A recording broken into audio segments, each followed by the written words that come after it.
Дакар раллийн уралдааны 9 дахь гараа өндөрлөлөө. Автомашины олимпик дэх Дакар раллийн уралдаанд өрсөлдөж байгаа Монгол улсынхаа 2 тамирчны явцын мэдээллийг цаг алдалгүй өдөр бүр хүргэсээр байна. 9 дахь гараа өчигдөр өндөрлөлөө. Уралдааны 2 дугаар хагасын марафон гарааны эхний өдөр тал нутгаас Дакарт төвчлийн тамирчин халуун болд 4 цаг 6 минут 43 секундээр нийт тамирчдаас 16, ралли 2 төрөлдөөнд 7 дугаар байраар хаалаа. Манай тамирчин 14 дугаар байраар бариалсан ч 1 минутын торгуул нэмэгдснээр 16 болж өөрчлөгдсөн. Тэрээр эхний 196 км хүртэл манай тамирчин шилдэг 10 дотор цаг үзүүлж дэмжигчтэй баярлуулсан. Дугуйны атал их үүсдэг болохоор дугуйгаа л гамж юм да.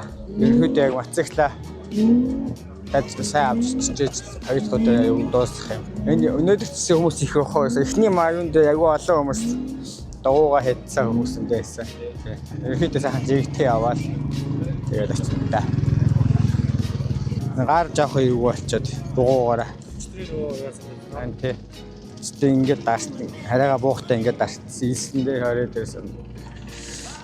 Тэгвэл олон улсын хэмжээний мастер мөрөн 4 цаг 30 минут 26 секундээр нийлбэр дүнгээр 33, ралли 2 ангиллалдаан 22 дугаар байрт бичигдэж байна. Энэ гарааны мотоциклийн тамирчдаас Испаний тамирчин Тошо Шарина тэргүүлжээ. Австралийн Даниэл Сандрис дахин дэд байрт шалгарсан бол Сауди Арабын тамирчин Майкл Дочирти 3 дугаар байраар хурдалсан байна.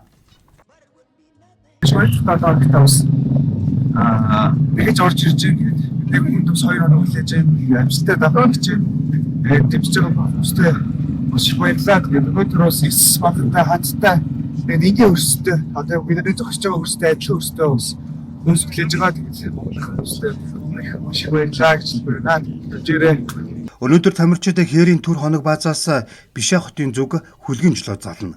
Нийт замын урт нь 418 км бол уралдааны цаг тооцоо нь 371 км байна.